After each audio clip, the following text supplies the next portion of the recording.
Assalamualaikum warahmatullahi wabarakatuh. Perkenalkan, nama saya Maulida Yulianti. Saya di sini sebagai pemateri pertama yang akan menjelaskan tentang pengertian perencanaan audit dan juga pentingnya perencanaan audit. Yang pertama yaitu pengertian perencanaan audit. Nah, sebelumnya pada pertemuan pertama kita sudah pernah mempelajari tentang pengertian audit itu sendiri. Nah, di mana pengertian audit atau pemeriksaan akuntansi adalah pengumpulan dan evaluasi bukti mengenai informasi untuk menentukan dan juga melaporkan derajat kesesuaian antara informasi tersebut dengan kriteria yang telah ditetapkan. Orang yang melaksanakan proses audit atau pelaku audit itu disebut dengan auditor. Nah, sebelum melaksanakan proses audit, seorang auditor itu dituntut untuk melaksanakan perencanaan terlebih dahulu. Nah, kenapa? Karena salah satu kunci yang sangat menentukan dalam keberhasilan proses audit itu adalah perencanaan. Nah, perencanaan audit itu sendiri memiliki makna yaitu tahapan yang terperinci yang menyangkut prosedur dan rencana audit yang akan digunakan dalam pelaksanaan proses audit. Nah, jadi simpelnya pengertian perencanaan audit itu adalah suatu planning atau rencana yang harus dipersiapkan oleh seorang auditor dalam melaksanakan tugasnya, yaitu melaksanakan proses audit atau pemeriksaan akuntansi. Yang kedua yaitu pentingnya perencanaan audit. Nah, seperti yang telah saya katakan sebelumnya, bahwasannya perencanaan audit ini merupakan salah satu kunci yang sangat menentukan dalam keberhasilan penugasan audit. Nah, oleh karenanya perencanaan audit ini mau tidak mau harus mendapatkan perhatian yang serius dari seorang auditor. Nah, di sini ada 3 alasan mengapa perencanaan audit itu dikatakan sangat penting dan juga seorang auditor harus merencanakan proses audit dengan sebaik-baiknya. Yang pertama yaitu untuk memungkinkan auditor memperoleh bukti kompeten yang cukup. Nah, perencanaan audit yang baik itu akan mempermudah auditor dalam melaksanakan pekerjaan lapangannya. Nah, apabila pekerjaan lapangannya itu dapat berjalan dengan lancar dan baik, maka seorang auditor itu akan dapat memperoleh bukti kompeten yang cukup, di mana bukti kompeten ini nantinya akan berpengaruh terhadap pernyataan pendapat yang akan dikeluarkan oleh seorang auditor, seperti itu. Nah, yang kedua yaitu untuk membantu menekan biaya audit. Nah, agar biaya audit dapat ditekan, namun kualitas kinerja dari seorang auditor itu tetap dapat dipertahankan, maka seorang auditor harus melaksanakan proses audit itu dengan cara efektif dan efisien. Nah, dengan proses audit itu dilaksanakan dengan efektif dan efisien, maka kemungkinan proses audit itu akan dapat cepat selesai dan juga tepat waktu. Artinya secara otomatis biaya audit itu dapat diminimalisir, seperti itu. Dan yang terakhir yaitu untuk menghindari kesalahpahaman dengan klien. Nah, dengan adanya perencanaan audit yang baik, maka akan dapat auditor itu dapat melaksanakan proses audit dengan tepat dan cepat serta tepat waktu. Nah, ketepatan ini akan mendapatkan nilai tambah dari kantor akuntan publik karena klien merasa puas dan senang dengan kinerja yang telah dilakukan oleh seorang auditor.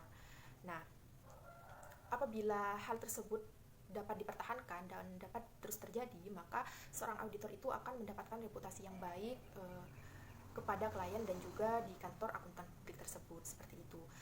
Mungkin sekian dari saya, akan dilanjutkan oleh pemateri kedua. Terima kasih.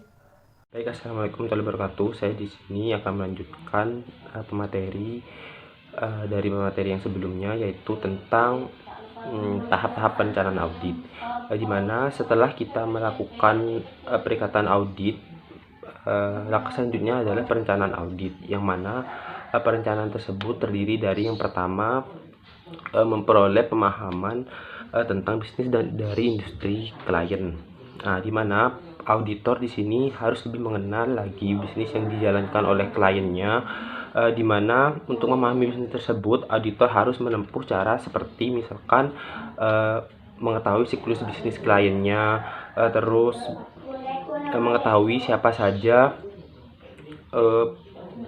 dan pengalaman manajemen dari industri tersebut, serta tujuan-tujuan dan sasaran manajemennya, sumber daya produksi, sumber daya jasanya, pelanggan, dan pesaingnya juga harus auditor harus mengetahui hal tersebut sebelum melakukan perencanaan audit.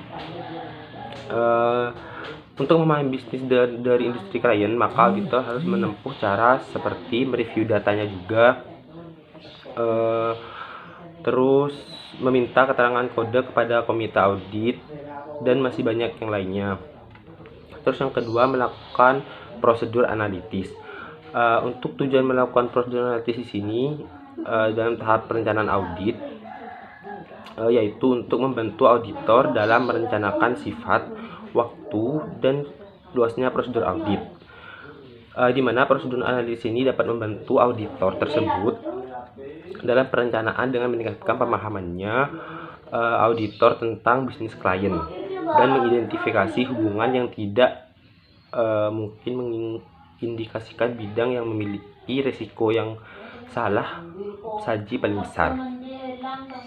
Yang ketiga adalah membuat pertimbangan tentang tingkat materialitas, di mana materialitas mendasari penerapan standar auditing yang berlaku umum, terutama standar pekerjaan lapangan dan pelaporan.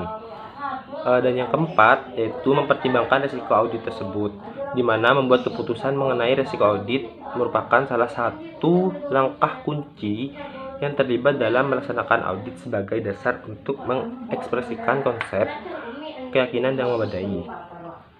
Yang kelima yaitu mengembangkan strategi audit awal untuk asersi signifikan, di mana strategi audit tersebut bukan merupakan spesifikasi mendetail dan prosedur audit yang akan dilaksanakan dalam menyelesaikan audit. Dan yang terakhir yaitu adalah memperoleh pemahaman tentang pengendalian internal klien, di mana pemahaman pengendalian intern ini mencangkupi untuk melaksanakan audit dan untuk menemukan sifat, waktu, serta luas-luasnya pengujian yang akan dilaksanakan. Sekian dari saya, kalau lebihnya mohon maaf. Wassalamualaikum warahmatullahi wabarakatuh. Assalamualaikum warahmatullahi wabarakatuh. Saya Nadia Aulia Pramaswari Sugiarto, PBSE semester 6. Di sini saya akan menjelaskan mengenai prosedur analitis. Yang pertama mengenai pengertian prosedur analitis. Prosedur analitis merupakan bagian penting dalam prosedur audit dan terdiri dari evaluasi terhadap informasi keuangan yang dibuat dengan mempelajari hubungan yang masuk akal antara data keuangan yang satu dan data keuangan yang lainnya, atau antara data keuangan dan data non-keuangan. Prosedur analitis mencakup perbandingan yang paling sederhana hingga model yang rumit yang mengaitkan berbagai hubungan dan unsur data. Nah, selanjutnya yaitu mengenai tujuan prosedur analitis. Tujuan prosedur analitis yang pertama yaitu membantu auditor dalam merencanakan sifat, saat, dan lingkup prosedur audit lainnya sebagai pengujian substantif untuk memperoleh bukti tentang asersi tertentu yang berhubungan dengan saldo akun atau jenis transaksi. Sebagai review menyeluruh informasi keuangan pada tahap review akhir audit. Nah, selain itu, yang ketiga tadi sebagai review menyeluruh informasi keuangan pada tahap review akhir audit. Nah, selain itu, Arens, Elder, dan Beskey juga menyebutkan bahwa tujuan prosedur analitis adalah untuk memahami industri dan bisnis klien, menetapkan kesinambungan usaha, mengindikasikan kemungkinan adanya salah saji, dan mengurangi pengujian rinci.